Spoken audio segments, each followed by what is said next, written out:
Welcome to our next episode of the Guaranteed Analysis. We are here today to talk about cat and dog nutrition. Kim, how are you doing?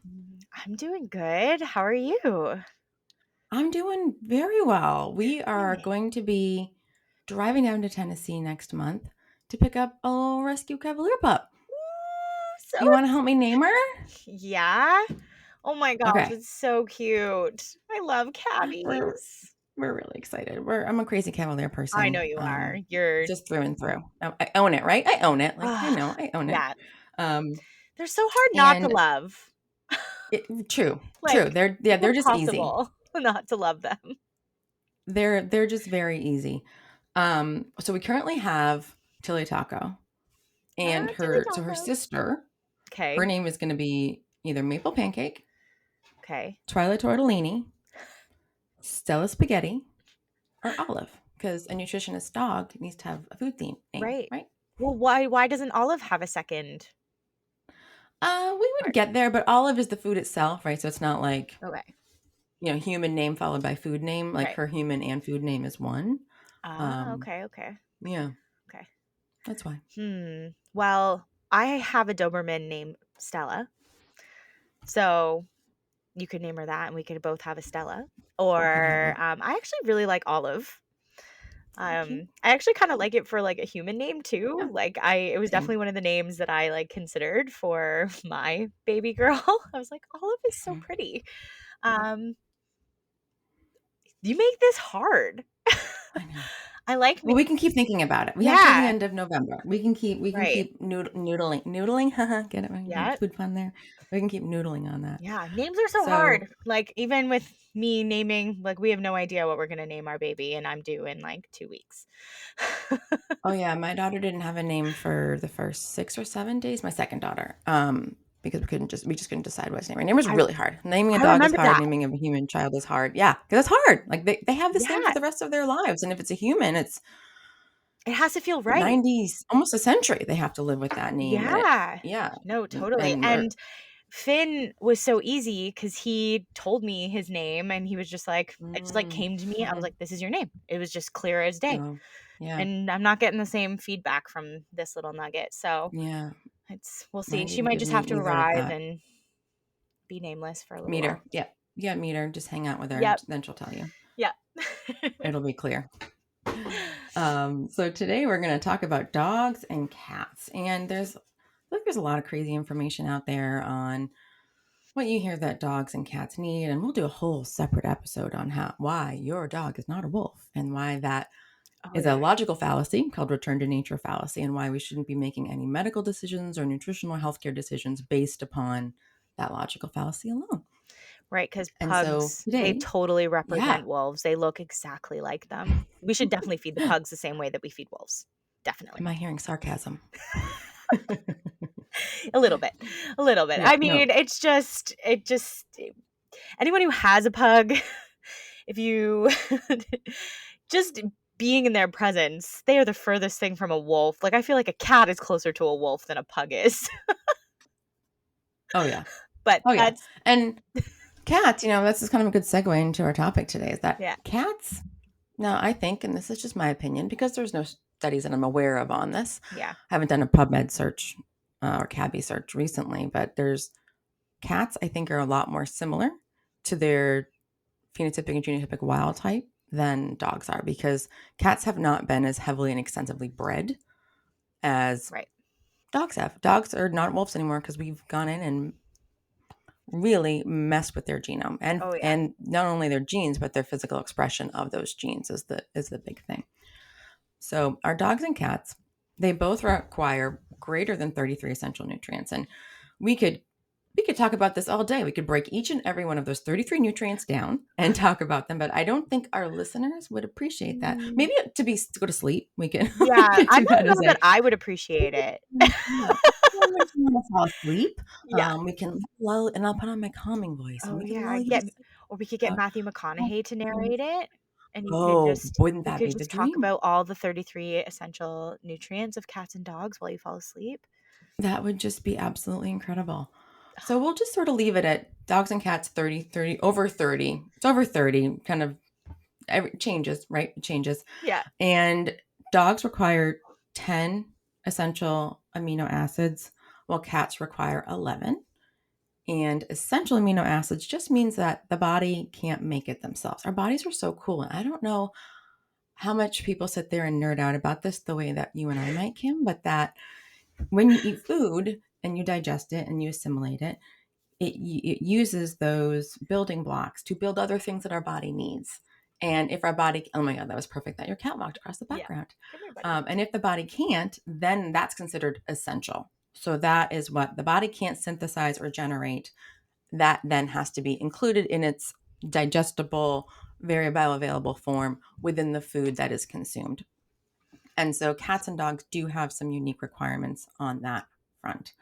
Um, Taurine, for example, is a bile acid that can be made from cysteine and methionine and is used to conjugate bile acids, has other really important functions in the body as well. It's used with vision, it's used with cardiomyocyte or heart function, a lot of really important things. And technically, dogs can synthesize taurine from cysteine and methionine, where cats cannot.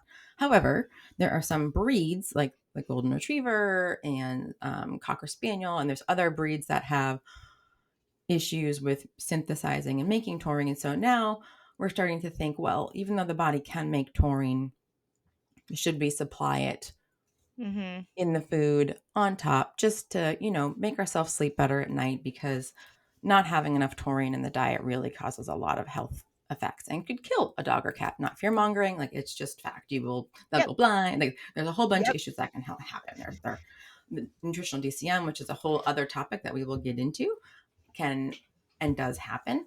And that we don't know if it's taurine or not, but that was one of there can be nutritional DCM Yeah. caused by a taurine deficiency. We'll Yeah. go down that rabbit hole later, but it doesn't necessarily have to be. So taurine is very, very important. Yeah. It's kind of a Dog hot name too. Like I think a lot of our pet parents, or what was the term you wanted to use again? Com- for pet parents. Oh, anyway, maybe that's guardians, guardians. guardians. Yeah, That's it. yeah. According to Um, the AVMA, they get upset when we call them pet parents. They want us to right, call them pet right. guardians. Guardians. So Okay, we'll so keep the AVMA happy since yeah, sure. We'll do what they want for for now. Yeah. now. Until we um, come up with something better, and then right, we'll go with right. that. So, like pet guardians, I think some of them, know this term. Especially if they have cats, I think they're aware that their cat needs this, um, and I've even had some guardians talk to me about it if their pet, and again, we will talk about this later, needs to go on a grain free diet. They will bring this up. So I think that our audience may even know a little bit about taurine and how important it is, which is really Hmm. great. Hmm. But yeah. Absolutely. And with the dog, people really tend to, and it's normal, anthropomorphize, right? So we think, oh, if this is how I'm eating, this is how my dog should eat. Right. And that is another logical fallacy where it's an appeal to emotion fallacy where we think, oh, just because we do this means that we should do it for our dog or our cat. And I think it's important to kind of take a step back and remember, oh, wait, dogs aren't people. People Right. aren't dogs. So everything that we do for ourselves may or may not be the best thing to be doing for our dogs or our cats. And so dogs are different from humans. So let's start with comparing dogs and humans, and then we'll do dogs and cats because I think that's the easiest way It's a to great way. Love break it that. down a little bit Yep. more. Dogs, we consider them adaptive carnivores, preferential carnivores. They really truly need more protein than you or I do as a human, and certainly more than a cow. So they have a higher protein requirement. They're technically, we can all survive without protein. We can't survive without amino acids. So that's a really fun little tip or Kind of. trick or Yeah. data that you can share at a cocktail party. Wait, right. Yeah, Did you? that's like None of us so have a protein confusing, requirement, and but watch them true. go. We only have an amino acid requirement. So technically, yes, there's protein requirements, but really, we all can survive and even thrive without quote protein, just as long as we have the essential amino acids our body needs. So, what would be an example of how you would go about doing that? Would that be like a vegetarian or vegan diet? Or like, how do you get these amino acids without incorporating proteins? Yeah, you would just build the diet with the essential amino acids or supplement with the essential amino acids so that you don't have to over rely on the protein. And that's something that's really commonly done actually in some of the diets we need to lower protein content, like Okay, interesting. kidney disease when there's protein losing nephropathy or protein in the urine. And we have to lower it so that we don't damage the kidneys further. But we, especially with a cat, when we want to Right. make sure they're getting all of those amino acids they need, is you can add in the synthetic form of that vitamin. And that will be a whole other topic we will get Yeah, to, is just synthetic versus whole food. And that's a whole whole topic. issue. The whole Yeah, topic we'll get to later. So you would add the synthetic, which synthetic is not a bad, dirty, awful, or evil name. It's explaining what it is. You add the synthetic form of the amino acid to the diet. And so when you have like a PN diet or a IV diet, that's how some humans are kept alive. There are some humans yeah, who can't use their guts. There are some dogs and cats who it's not as common because usually that's a quality of life issue for a dog and a cat, yeah. and they're usually not kept alive. They're humanely euthanized. So there aren't as many dogs and cats who are kept alive and not able to eat the way that humans are. And so there's lots of humans who can't eat, don't eat, or have a limited diet and then have to supplement with the rest of the nutrients they need. So yes, they're supplied with just the direct amino Form. acids Yeah. right into their either IV form or sometimes they have like a nasogastric tube into their stomach. So um, really Okay. fascinating stuff. Really fascinating stuff. Yeah. Cool. Dogs don't. So they can. Fat is something that's kind of highly debated, and I think it depends on the dog. There are some dogs that can tolerate very high levels of fat just fine. There are other dogs who need a lower fat level, whether it's because they're obese prone, and whenever we're manipulating the fat level in the diet, we're making it more calorically dense, meaning that they can eat smaller amounts of food and will gain weight faster versus like broccoli, you got to eat like 3 cups of broccoli for it to equal a third of a donut. So manipulating the fat in the diet is something you can do for a dog, and it can go kind of either way. Cats do need higher levels of fat. They have the fatty acid requirement that dogs do not have, and I'll let you get to that later. I don't want to So steal all dogs your don't thunder. have any fatty acid requirements, but cats do? Oh, they do. So Okay. dogs still have fatty acid requirements, and they have a number of them. And I would say a good way to compare dogs to humans is and cats both are not as good at converting EPA and DHA from Mhm. omega-3 fatty acids. So people think, oh, if I just give flax or any rich food Right. that's rich in quote omega-3 fatty acids, that's going to have a health benefit. Well, probably not beyond just providing calories and making their coat shiny, because dogs and cats don't have those alpha desaturases and elongases in their biochemistry in their body Yep. to break down those omega-3s all the way into EPA and DHA, where it's all the way at the bottom of that big long biochemistry Right. conversion step. And so that's an important reason why they need to be. And even us, I actually think research is Yes. coming out with humans that we're not even as good as Very good at it either, yeah. right. And if we really So, want the therapeutic benefits, the anti-inflammatory effects of the omega-3s, we should just go right in with the straight to EPA the and source. yeah, don't mess around with making our Yeah. body convert and do all kinds of, gymnastics with biochemistry and Right. physiology. Just go right in with the EPA and DHA. So dogs and cats definitely, and dogs do. And so they need linoleic acid. Cats do as well.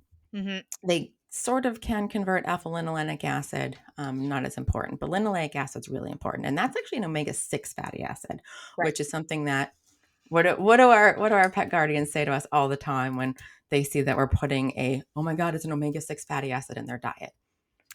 Inflammation or Yeah, things like right? that. They think that having that at all a lot of the times in the diet is gonna cause some issues, when really it's about the ratio between omega-6 and omega-3s. Mhm. Um, so yeah, it's You still inflammation. need it. Yeah, Yeah, they still still need need it, it. absolutely, Your your body body still needs needs it. it. If it Like, has it in excess quantities, it yeah, can lead to inflammation, especially like you said, when that ratio is not more 3 than 6, but they still need it. And so people will often say to us, especially with a homemade diet, well, why are we adding this? Why don't we just use olive oil? Why don't we just use fish oil? Why don't we Mhm. just use coconut oil, which coconut oil has no linoleic acid in it. And actually, coconut oil doesn't have any of the fatty acids that dogs or cats require. So if Right. people want to use coconut oil for its different fat effects, we maybe can do that, but we can't ever use it in place of a source of rich linoleic acid No. for dogs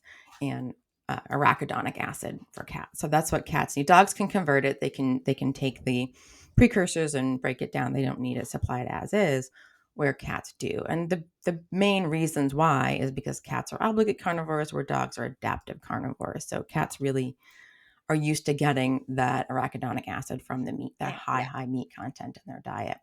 Yeah. And so they're a little bit more, they need more fat, they need more protein. Whereas dogs, they're more adaptive. So they can, it depends on the individual which way that we tend to go. And this is one thing that I just, if our listeners walk away with nothing else, would love for them to remember is that dogs and cats can go to 48 hours without eating. Let's take a pause on that. It's going to cause some cognitive dissonance. There are people I in the back going, know. Everyone's oh gonna my be like, God. "What? They're My like dog doesn't spitting eat out. one meal. I'm Yes. calling my vet." Panic. They panic, right? They Yeah. panic. And that's absolutely normal, sometimes even healthy. There's even some research to show that maybe we should be intermittently fasting or, intermittently feeding dogs and cats kind of the same way that Oh. might be beneficial to people. I'm not yet able to get one single pet guardian to try that. Nobody will Oh, do I it. would totally try that. They I won't, they mean, won't do it. it would be a very difficult thing because of the way they look at you, like, "Why am I Yeah. not getting Mhm. food?" Mhm. But, I mean, if you think about it too, there are times where, like, if you have acute vomiting or whatever, the recommendation is to hold off on food Mhm. for up to 24 hours, to give that system a break. Yep. Um, and often they do it themselves, like, they're in like, just like us in a way. Mhm. When you're not feeling great, sometimes you just give those systems a break. Your body is telling you, like, "Please don't eat, McDonald's and all these things. You have a food aversion to it because you just need to have a break." So that's so Your cells interesting. are doing the same thing. Your cells are the Yeah, same thing, which is really cool, and some of that research on intermittent fasting is that's really so interesting. cool. It's a new and growing area. There's lots of debate on the human side of first we gotta define it, right? Because intermittent fasting means something different to everybody else.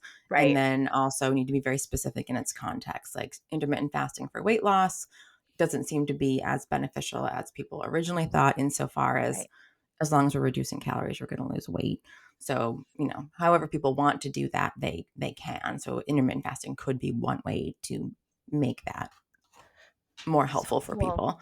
Definitely down the And line, also, once more things come out, that would be cool if we had enough information to do a little bit of an episode on. That would be oh, we could do a whole episode on it. I almost yeah. did a whole research study on it. Yeah. Oh, um, so yeah. So we'll talk cool. about the benefits of in humans of chemotherapy and Yeah, other yeah, other various avenues. So it's anyway, not only is it fine. normal for a dog and cat. Fine, totally fine. We swear it's Yeah. totally fine for a dog and cat to not eat for 48 hours. Could be healthy. Your dog and So, cat could even be a cat? smart. Yeah. Really? Mhm. 'Cause Yep. it's always been I was always taught that if you have a cat that goes 24 hours without eating, like, that's really concerning. Can you go Well, more the into cats that? are less time. Yeah, but even cats, it's okay that they go a meal a day. More than a day for a cat, I would start to get a little bit worried. Dogs, though, Right. 48, 72. I mean, even Yeah, potentially longer for dogs. Because you especially if think they're about, healthy. If there's no other yes, reason or concern, they have no medical history, right. or anything like that, I would definitely, not be jumping out of my seat to Mm-mm. say, No. And "Oh, you think about, and again, I know I just told everyone that this is a logical fallacy, so we shouldn't really think about our dogs like a wolf. But there are some things that we can bring in that are still factor into their biology and their gene expression and the way that they are, in that they used to hunt to live, scavenge and hunt, especially dogs. Dogs were scavengers and hunters. And so they would have longer periods of time between when they would find a meal because they arguably maybe weren't as good at hunters as cat was. Cats are oh, better yeah." hunters and they can, they're faster at getting mice and bugs and birds and lizards and snakes and all kinds of other little things Little to eat.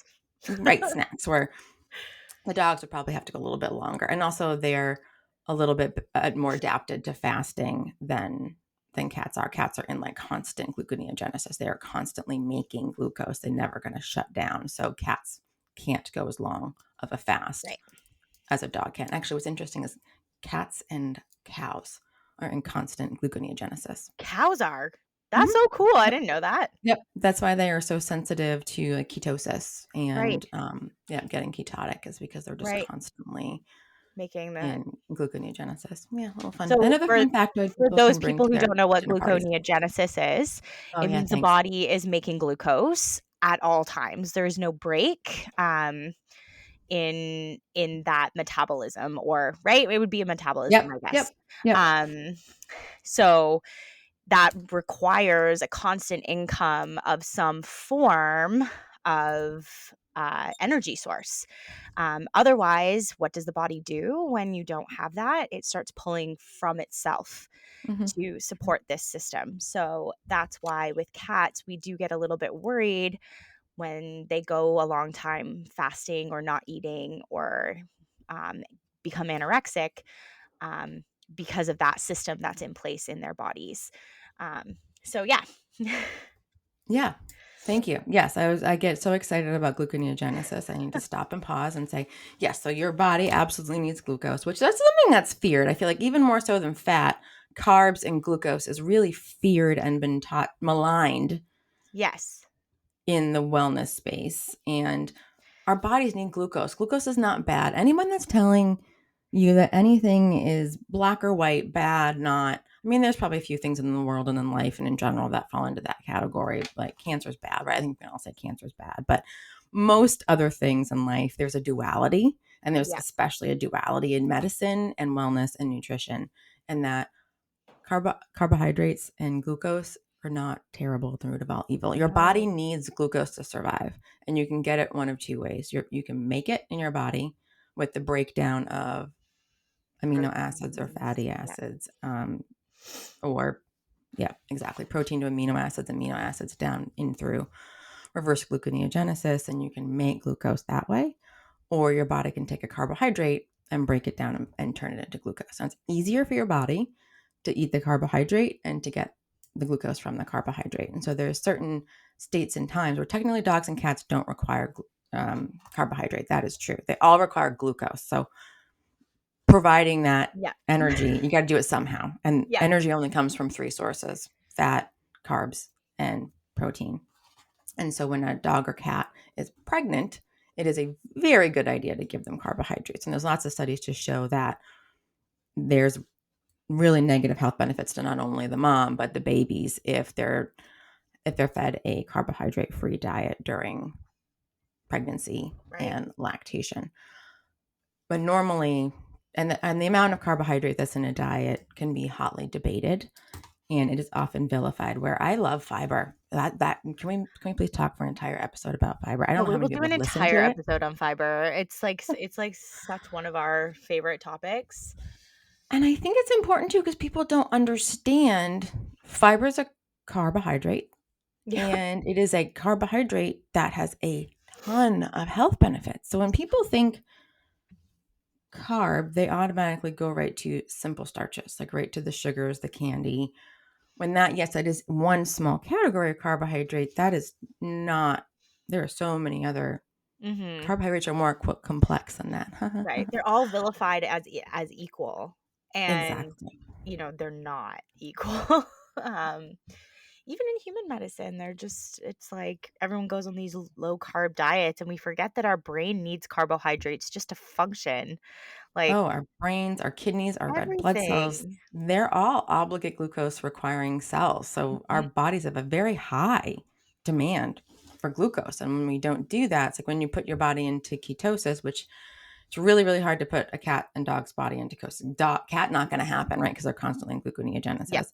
But a dog, that's really, really, really hard. So there's people that Yeah. tell you that you can do it. What lab are they using? Has that testing methodology been validated? Probably not, because it's real, real hard to do. Us, a lot easier. and you get that brain fog, right? When have you ever tried like the Atkins diet or anything? I did a lot No, of I yo-yo haven't. dieting in I the haven't. 90s. You get this like brain fog when you're trying to switch your body's inner metabolism from glucose onto fatty acids. That And completely makes sense to me. mhm.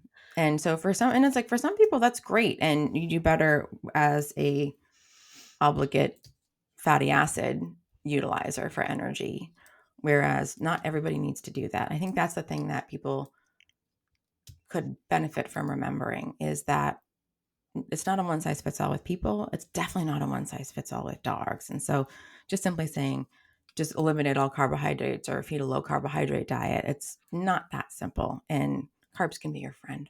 And we will get into a lot more detail on specifically fiber and how fiber can really be.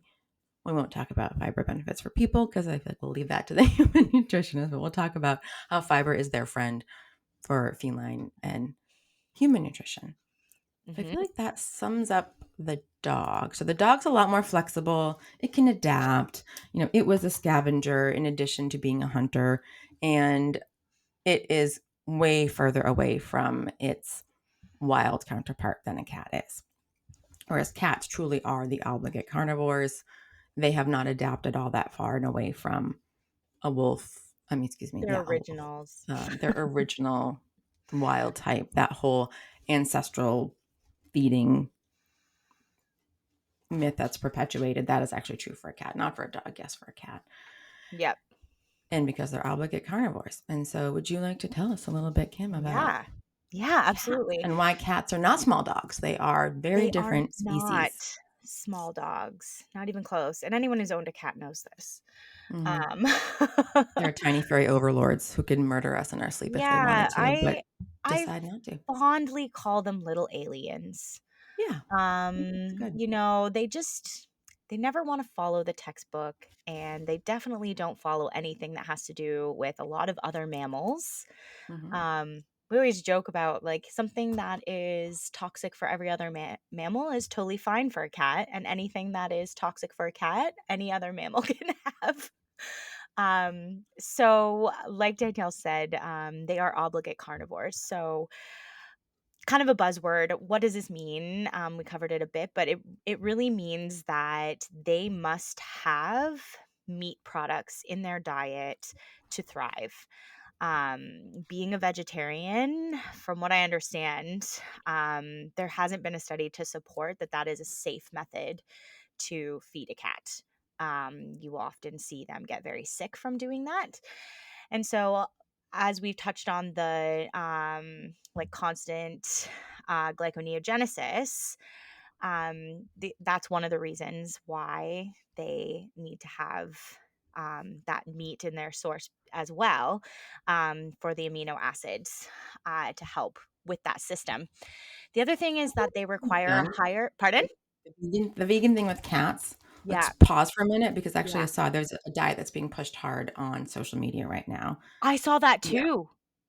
Yeah. It And it's terrifying. So let's just talk about that for a Yeah, second. okay. Is Sounds good. that food has not gone through any digestibility studies and bioavailability studies.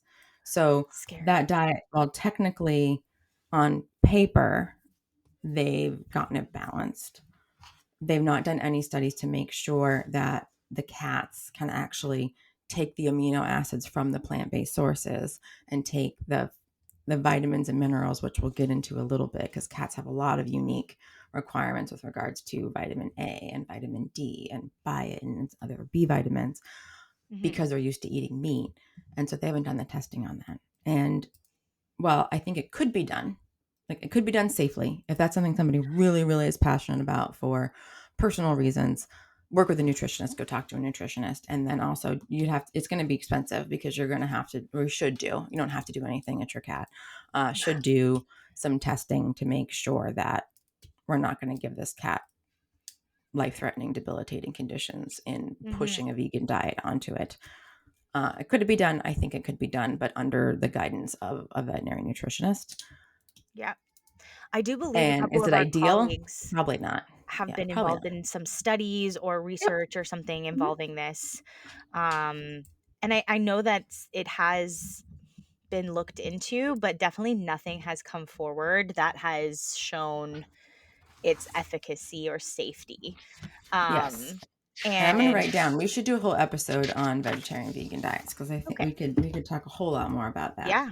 Um, And I do know when I first started in clinic, there was a massive lawsuit that was going around from Australia.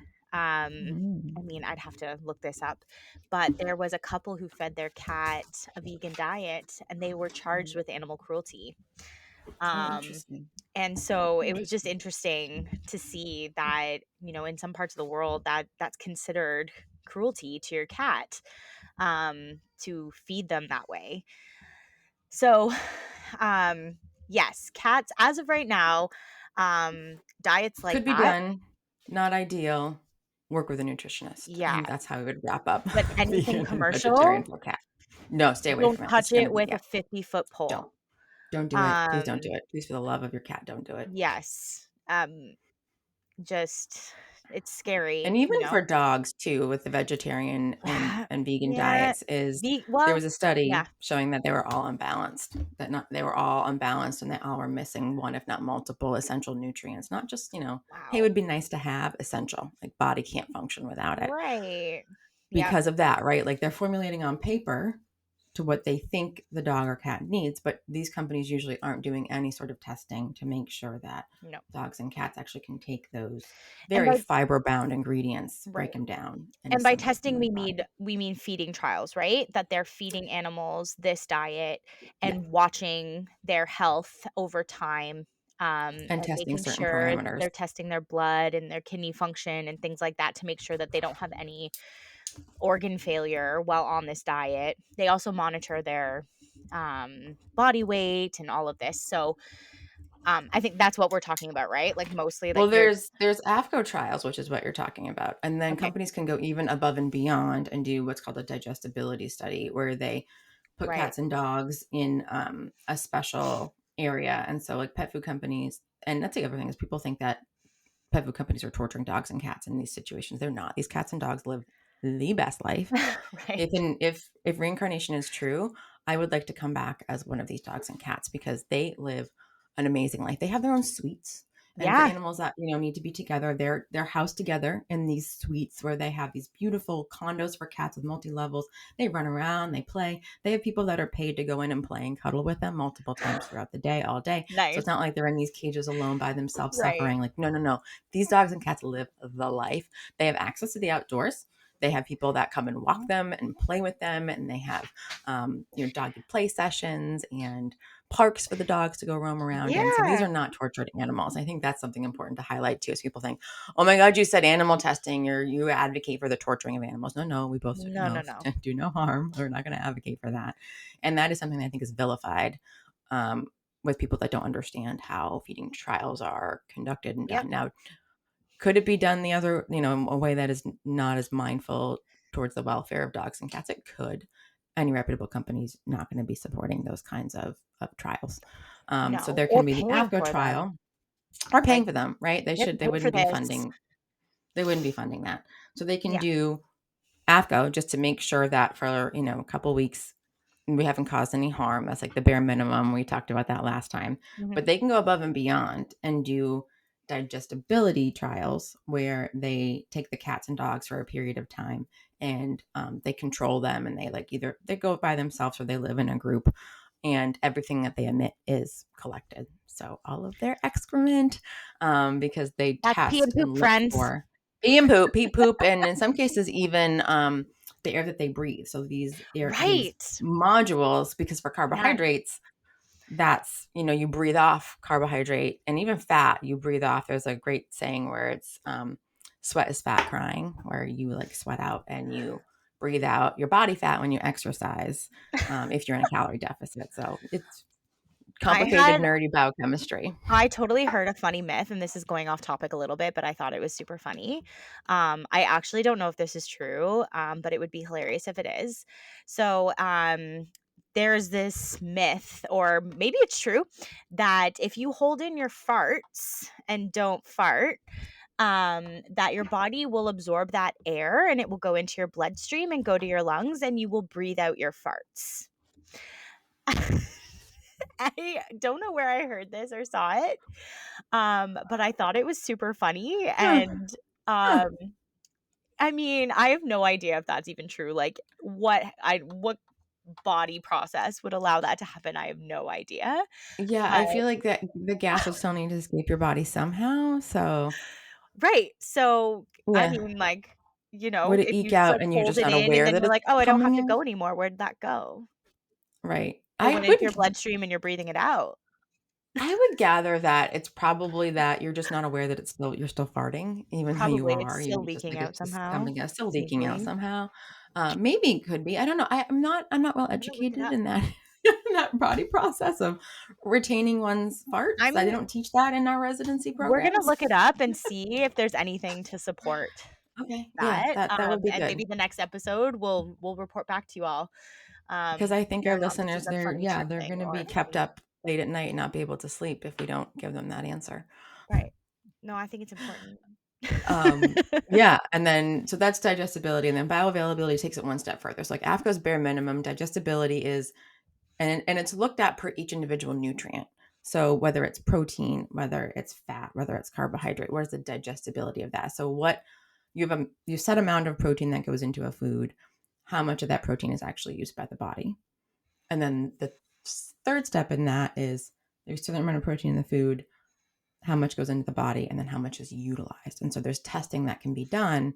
It's not easy, Mm, and it's not always necessary or essential to do that level of testing. Sometimes it is, like in the case of like you're feeding a vegan diet to a dog and a cat using strange ingredients, then in a way that hasn't been done often, and we want to make sure it's safe and efficacious. So you could look at specific things like protein, vitamin D, etc., and look at, is that particular nutrient actually being absorbed and utilized by the body the way we think it is. So those are like the three levels of testing that can be done to say, yes, this food is healthy, or this ingredient is healthy, and this recipe is optimal for dogs and cats. And the big three are often vilified: Hill's, Purina, Royal Canin. They are doing that level of testing. Companies mhm. like Tiki Pet are doing that level of testing, and Instinct is doing that level of testing. So there are companies doing that level of testing. It's expensive. Yep, Oh, yeah. absolutely is.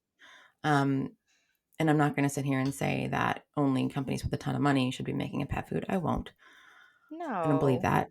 But there are certain circumstances where that is appropriate. And especially if they want to claim that their food is like better and does all these amazing things, like prove it. If you're going to make Mhm. that kind of a marketing claim, you got to be Right. able to back it up and prove it. So, no, 100%. they don't need to be doing these levels of testing unless they're making a marketing claim about it. And then they Right. should be doing the testing, or just don't make the marketing claim.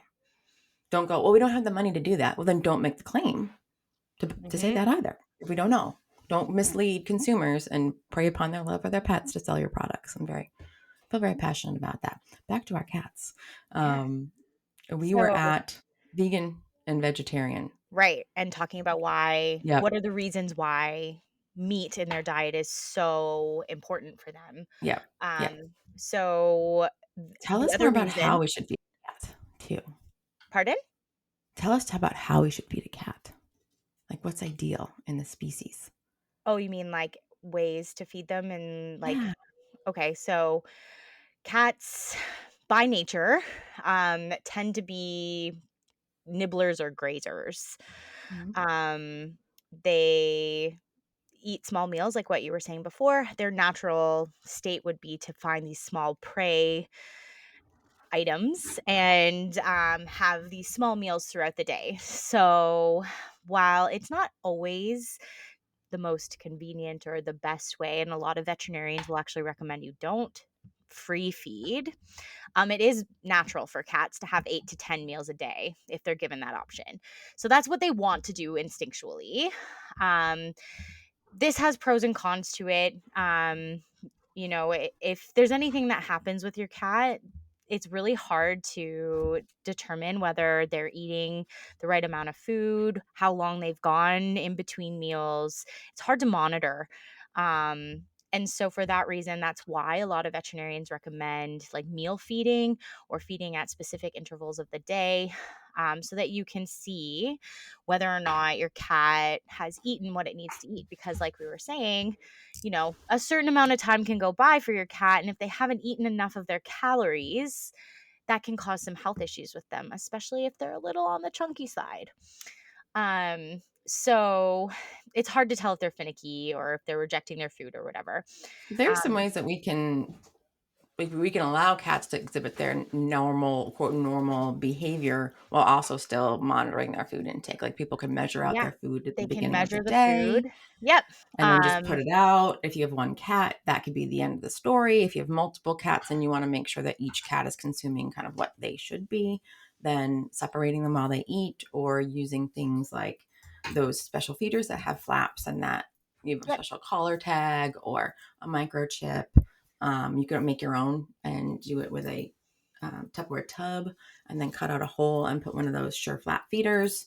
And so the cats can come in and out. So if you don't have the couple $100 to drop on a fancy feeder, you can make that one on your own much cheaper. So there's definitely, or even if you have a cat Mhm. that can't really jump and that isn't adventurous, you put one of the cat's food up higher. I mean, we could do a whole episode on ways, not just what to feed, but how But to how? feed Yep. your dog and your cat. Suggestions. Or yeah, I So mean, no, it's not like we're saying don't free feed. It's just right. hard to do.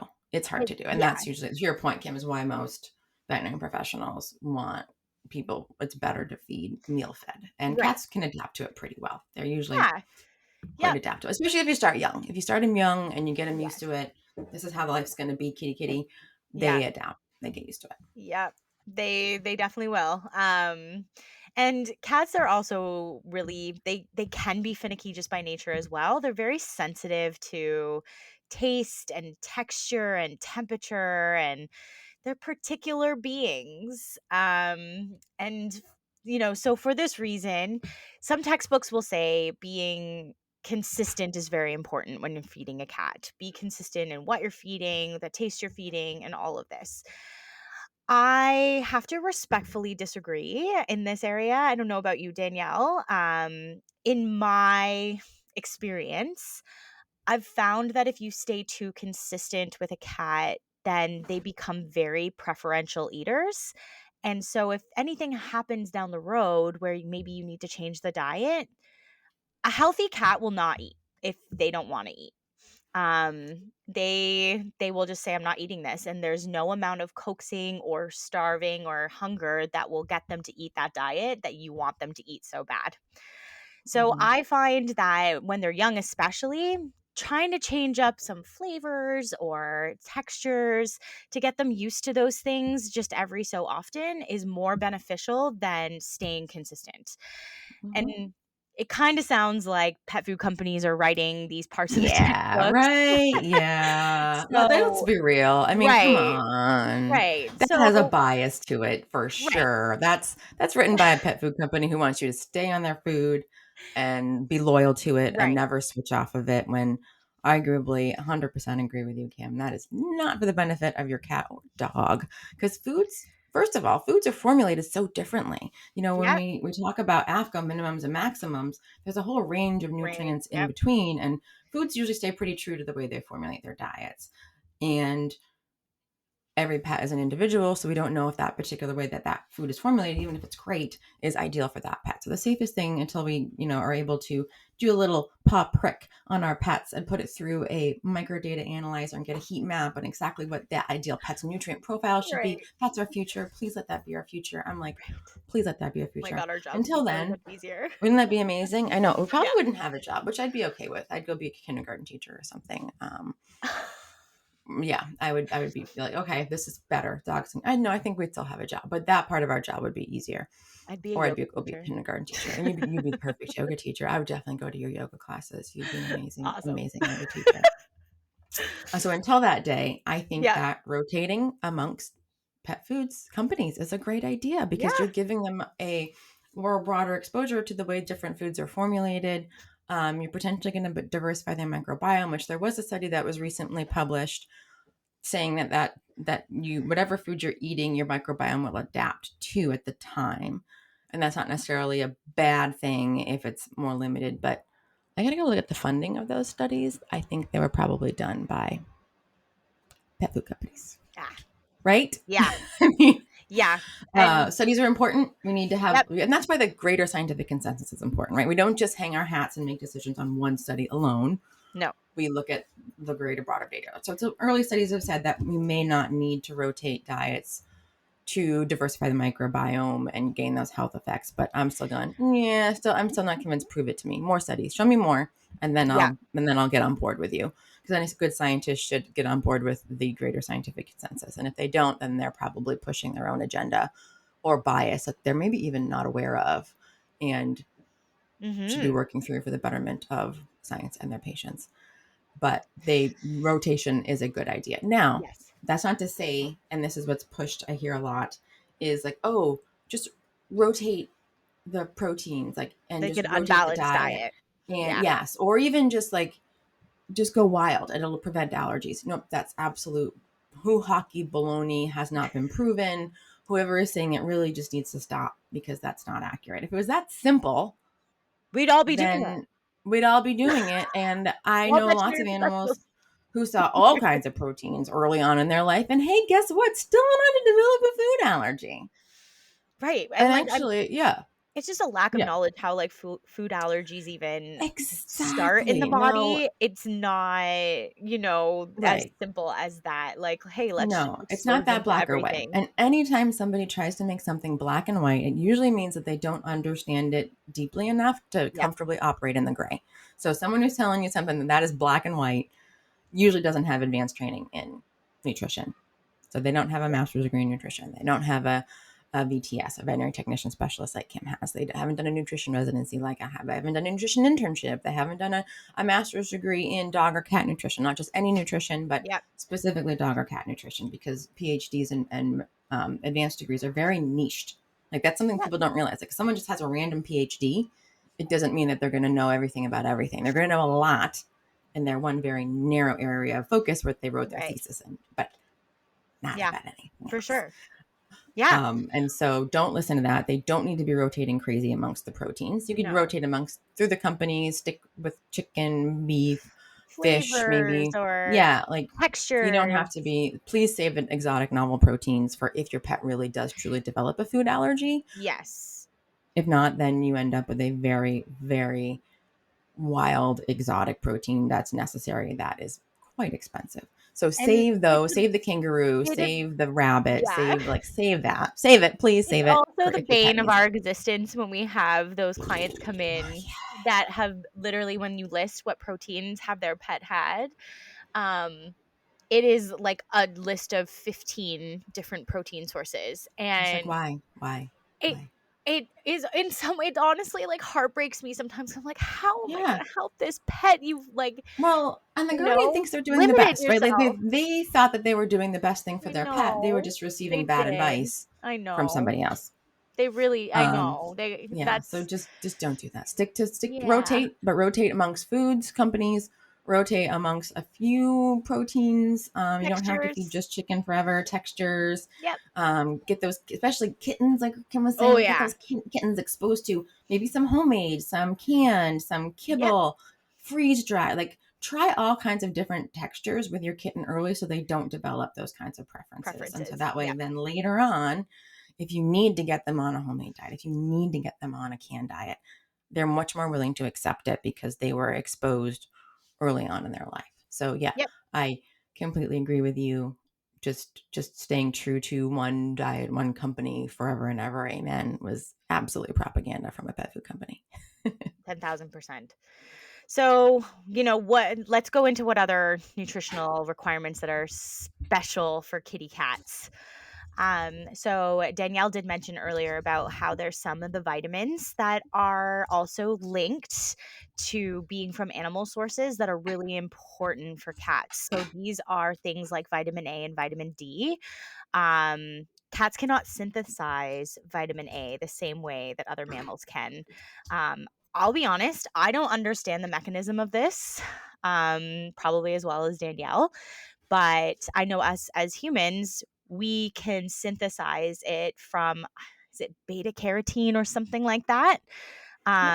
So if we get that precursor in our diet, we can synthesize it. So getting it from vegetable sources or things. Pre-vitamin form. Yep, Yeah, but exactly. cats can't do that. So they need vitamin A in its whole form for their body functions. And same with vitamin D. Now, it kind of seems, a lot of people think that animals can also synthesize vitamin D from the sun, like we can. But I don't know about cats, but I know for sure dogs, they can only do it very minimally, right, Danielle? Like they maybe can do it a little bit, but mostly need it in their diet. And Yeah, vitamin D and has, most go ahead, go sorry. ahead, you're gonna say it. You were gonna say it. Um, You're about to say it. Vitamin D has a really important role in the body. And so it's extremely important that they get those sources. Mhm. So that their bones are strong and things like that. Their immune system is strong. It has a lot of functions, and so people think oh, if they go outside or when cats and dogs are laying in the sun, oh, they're getting their vitamin D. Well, it's not true. So, and the best sources of vitamin D come from animal sources. Yes, um, well, there's to that point, there's many different forms of all the different vitamins and minerals, and they differ in their bioavailability and their digestibility. And so, to your point about the vitamin D, the most bioavailable form of vitamin D is vitamin D3 mhm. versus vitamin D2 is it can be digestible. You just need to include more of it when you're formulating the diet, which is why having somebody who understands these very nuanced aspects of nutrition is the one that's formulating diets for dogs and cats. And cats, yes, absolutely. They actually don't have, if anybody, this is like a Jeopardy. I feel like this might come up on a Jeopardy game Oh where my what is gosh. the enzyme? Ready? For cats for 6,000, Kim, what is the intestinal enzyme that cats lack as to why they cannot convert beta carotene into the provitamin A retinols? The answer is for Retin-A's. $6,000, I it don't is know. intestinal dioxygenase. That's Wow. the enzyme. My gosh, I Yeah. would I would not have gotten that. Thank God that was not on one of my test questions. It's on mine. Of course it was. That's why you know it. Which I don't know that many nutritionists walking around out there that are clinical nutritionists would be able to answer that question unless they have photographic memories because it's not something you need to know on a daily basis as a Yeah, nutritionist. But it's exactly. like a fun factoid, and you should know it. But know where to go look it up. I think that's education in our country should be more teaching people where to go look it up rather than just testing for Well, root I mean, that's memorization. reality, That's a whole right? other Like, can of worms. Yeah. how many times have we been in practice and you get this crazy case and we've got a ton of doctors that are all collaborating together to be like, okay, what do we do about this from all different departments from, you there every doctor doesn't just know like, oh, I know how to treat this all by myself. Like no help. It's just in my head. That's just not reality. So, yeah, we can't store all that silly information in our heads. Anyway, No, but but work with somebody or get a food from individuals who have that information at their fingertips quickly. And if they don't if they don't have it memorized anymore, know where to go quickly get it and how to synthesize that and apply it. Because you can have the information, but if you don't know how to use it, it's kind of pointless too. yeah.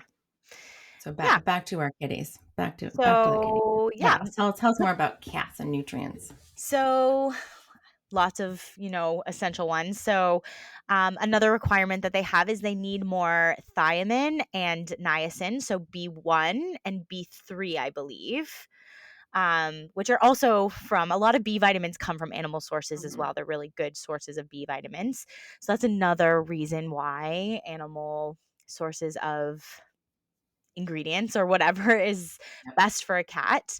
Mhm. Danielle covered the fact that they need arachidonic acid, which is a fatty acid, which comes from animal sources. She also covered that they need taurine, and another one that they need is arginine, which is another essential amino acid for cats. Mhm. Is arginine You an know amino why? acid, an essential amino acid for dogs? It is. Yeah, But okay. cats have a higher Higher requirement requirement. because this is really fun. So, how the body gets rid of waste Yep. and specifically protein waste, which is nitrogen, that's where arginine comes into play. It's a specific biochemical cycle that arginine Okay. plays a really super important role with turning nitrogen into urea, which the body can excrete in water. It's water soluble, so they can excrete it, versus nitrogen itself. If it builds up in the body, can be toxic to the cells. It can be toxic to the brain. And so controlling the nitrogen levels in the body and the ammonia byproduct from nitrogen specifically, and go from ammonia into ammonium and urea, that's where arginine, among some of these other nutrients, plays an important role. And so if you don't have enough arginine in the body, you can't get rid of it. And so when you eat more protein, you need more arginine to flush through. And dogs are better at, um, well, they usually just don't have a higher protein requirement, but it is still an essential amino acid for a Right. dog in addition to cats. And this just goes to show, while there's similarities between dogs and cats, things can be dose dependent. Mhm. Yes, So, exactly. yeah, so it's like, okay, they both have these requirements, but cats need more. And Mhm. so when you need more of something, often the best way to get that is from a good source of that. So, your body is always going to want to do what's easy, of course. And so if you're giving sources of these amino acids that are more difficult for your body to metabolize, break down, utilize, you're going to need even more of that. So when you're a cat who already needs a lot more than the a dog or us or whatever, and then you're telling their body they need to break it down from a more difficult source, you're just making it harder for their body to get these nutrients, and that's when you start seeing these deficiencies. You want to um know the mnemonic by which we memorize, or that's taught that you can memorize the essential amino acids for dogs? oh, go for it. It's Private Tim Hall Private Tim controls all Hall. the amino acids. And so P stands for phenylalanine, V stands for valine, T is threonine, PVT, and then H is histidine, A is arginine, and LL is lysine and leucine, and then private. I There's also isoleucine and and methionine. tryptophan. And what about Nope, no, not that's methionine? methionine. Okay. Methionine. Private Tim T, Yeah. threonine, That was confusing. isoleucine, methionine. I can't do it. Like I have to write it out. I know you So got this it is right. where like you'll see us all like when we take our test, we're like, okay, PVT, Private Tim Hall, and then we line it up. Because like trying to do it Yeah, orally is not yeah, working. But that's how the nutritionists memorize the essential amino acids rather than just having right, to just like list them out. And then cats, you add on the additional taurine green because they cannot use the methionine, um, precursor. and Mm, as a precursor to make it. wow, that's good to know. I'm gonna write that Mhm. down actually. So I'll there's give one you the other thing I correct wanna talk one. about with cats, and it's I don't know if it's, like, real or a bit of a myth, but a lot of pet guardians come in thinking, and even some veterinary professionals believing, that cats are just always chronically dehydrated. That they never drink enough Mm. water. That's why it's Mhm. always recommended to feed your cats wet food. That some vets even believe that every single cat, no question, needs to be on wet food always. So, what's your take on this, Danielle? Like, what do you believe, Yeah. or what do you think about that? Well, there's what research has shown, and then there's my opinion. So let's first talk about what research has shown. So Sure. the research has shown that cats, well, yes, they were desert animals, and yes, are in theory, they might not be as good at meeting their water requirement and drive as a dog, but that's another logical fallacy, right? That's an appeal to nature fallacy. So while that might sound like it makes sense, oh, cats are from the desert, and so they're not going to have a higher water drive as dogs do. Well, you got to go actually look at it to make sure that is true and not let that bias and influence you. And the studies have shown that a healthy cat actually will go and drink water and are hydrating themselves just fine. So your average cat is potentially not walking around out there chronically dehydrated the way that people they're trying to make you buy wet diets are leading you to believe. Right. Now, are all cats doing that? No. Unhealthy ones, no. It would be a great idea to get them on a canned diet. And I do feel like, and this is where we switch from the science to my opinion, when I do feel like if we were going to look at every cat's an individual. If we're going to look at like a broad, what's best for a cat, mouse in a can.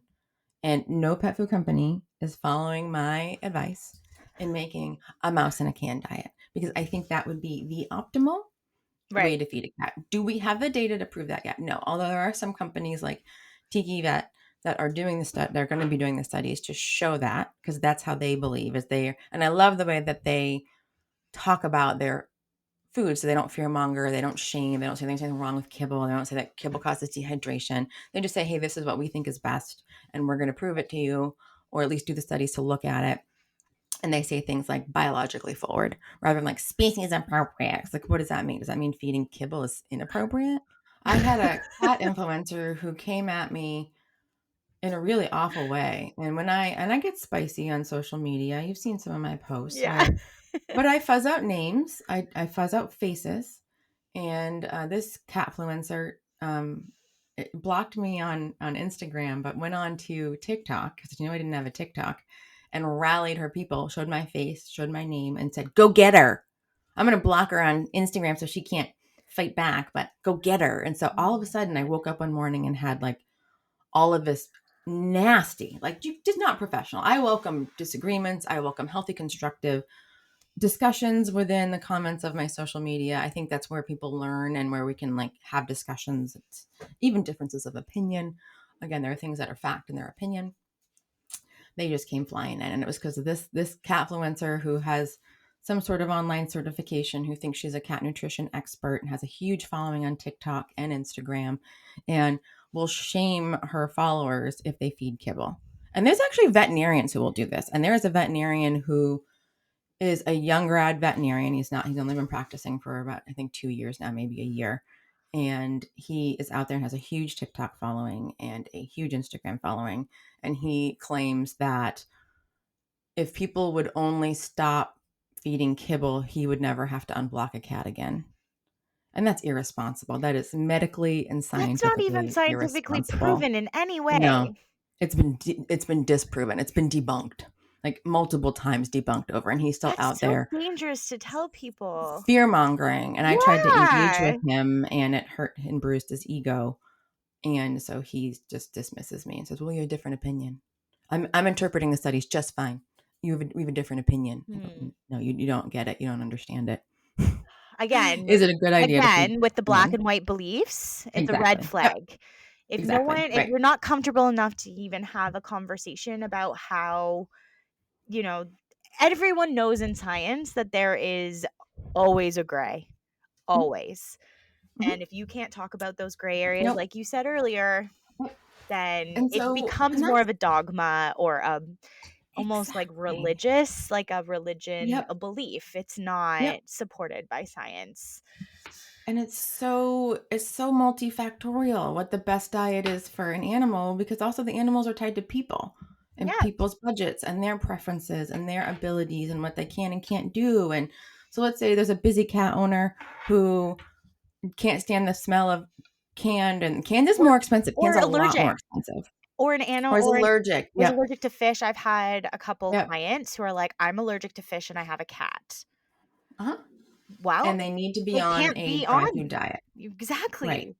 They need to be on a dry food diet, and that's okay. Like, that's, I would rather somebody feed Yes. a high quality kibble to a cat than feed the worst canned food diet. And that's the danger in these influencers who don't know, or even veterinarians. This is one's a veterinarian who doesn't know what he's talking about. And there's multiple of them that claim this. So he's not alone, but they're ones that haven't trained directly with a nutritionist to educate them, in that the best formulated kibble is still going to be better than the worst formulated canned diet. So don't just switch. Don't just give the advice of just switch onto a canned diet. And if it was that simple, wouldn't we all be making that recommendation? So that means Right. any cat that's ever been on a raw food diet or a homemade diet or a wet diet at all is never going to have urine issues and never going to block. It's It's no, it still not happens. true. It's not And true. And you could tell that this individual has not practiced veterinary medicine long enough in enough places to see that. So right. he is operating from his very narrow lens of experience and giving very broad advice to the masses. So that's very dangerous, very dangerous. So Yep. be aware of this individual if you find him on social media. Yep. Just take it with a grain of salt. Um, yeah. Well, I think we're getting at time. We were maybe gonna go a little bit into body condition and what that means and, I think that could be a whole I'm gonna take my notes out. but That could be a I whole think separate yeah, I episode. think we're gonna save it for another Yeah. time. And that way we can go into a little bit more of, details and even maybe like in the videos we can like teach you how to do it a little bit. Yeah. Um, And I think a great way to wrap this up is to end with saying we've talked all about, and we haven't gone into the over 30 nutrients that dogs and cats need. right. Oh no, just And the that highlights. just this is a tip of the iceberg. Yeah. And if you ever hear that this notion that diets balance over time and dogs and cats don't require balance and completeness, that's not accurate. No. Could a diet potentially balance over time if you're working with someone who knows what they're doing and is incorporating the right nutrients in at the right times, that overall, and keeping in mind what nutrients are excreted in urine and are water soluble versus fat soluble? Maybe yes, but the holy cow, talking about like a complicated spreadsheet of what to feed and when and Oh my how, and gosh. Who wants to that's do a that? nightmare. Can it be done? Yeah. Is it hard to do? Does it create more error? Does it create more risk? Yeah, absolutely.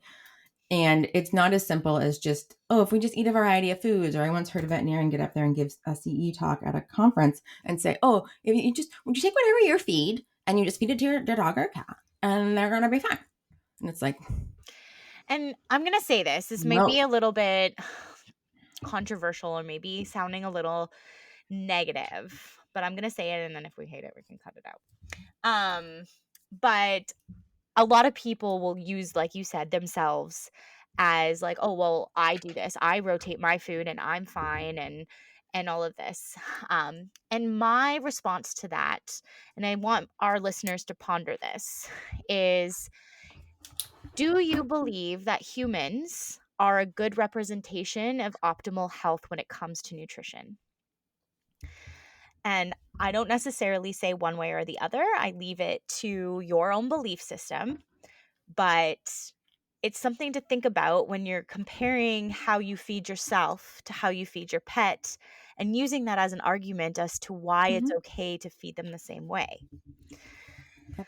Awesome. All right. Well, have a great day. It was fun talking to you as always. Yeah, as always, as always. And so hopefully listeners will walk away a little bit more comfortable with, or maybe more confused. Sometimes when you give them real information, we will confuse them more or create Yep. cognitive dissonance versus what they've heard versus what we're saying. And but at the end of the day, give them some understanding of why dogs are different than people and why cats are not just small dogs. Perfect. Until next time, guys. Until next time.